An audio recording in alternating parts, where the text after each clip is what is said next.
ba yan? lang. Wenny? Wenny! Anong ibig sabihin nito? Bakit na sa'yo yan? Ang tanong ko ang sagutin mo. Anong ibig sabihin nun? Sino bang nagpasa niyan sa'yo? Nakakalimutan mo yatang cellphone mo to? Ngayon, magpaliwanag ka sa akin. Anong ginawa nila sa'yo? Anong ginawa nila sa'yo? Ano kasi, nagkatuwaan lang talaga kami ng mga classmates ko kahapon. Oo. Bakit ikaw yung pinagtripan? Ikaw yung ginawa nilang pagkakatuwaan? Ganun ba? Wala lang yan. Dito ka lang. Walang papasok. Hindi ka papasok ngayon. Gwen, alam mo namang hindi pwede, hindi ba?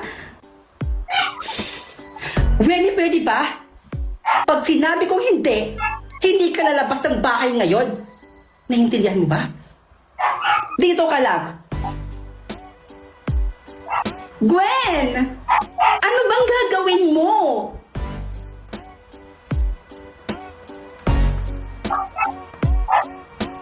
Wenny?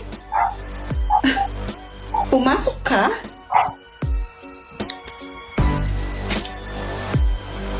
At bakit?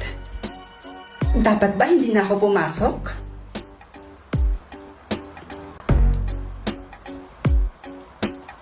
Kilala mo pa ba siya? Siya lang naman yung nambugbog sa'yo kahapon. Kaya umayos-ayos ka, ha? Dahil kung hindi, dadagdagan pa namin yung sakit sa katawan mo. Siya ba? Hi! Kamusta mami mo? Nanlalalaki pa ba hanggang ngayon? What the? Anong sinabi mo? Wah, Yung kuya mo, kamusta naman yung kuya mo sa kulungan? Hindi pa ba nakakalaya? How dare you!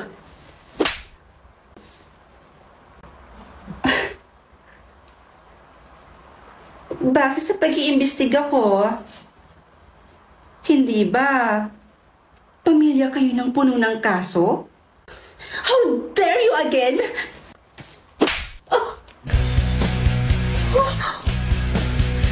Sige, subukan mo lumapit. At pati ikaw, idadamay ko sa galit ko.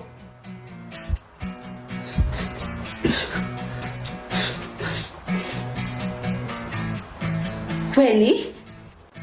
I'm not Wenny, but I am Gwen Santiago. Kakambal ni Wenny Santiago. At ikaw naman pala yung bumugbog sa kakambal ko. Ang tapang mo rin eh, no? Alam mo bang, alam ko at kilalang kilala ko ang buong angkan mo? No, wala kang alam sa pamilya ko. At hindi totoo yung pinipintang mo.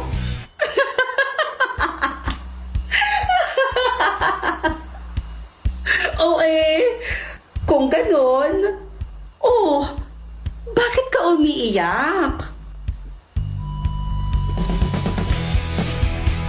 Huwag kang magtapang-tapangan, ha? Alam mo bang para ka lang langaw na pwede kong tiris-tirisin? Ha? Faye Fernandez de la Cruz? Bitawan mo ko! Wah, ang tapang mo! Grabe ka! Pero wala ka namang maibubuga. Gwen! Please tama na. Next time, be careful. Ha, sweetheart?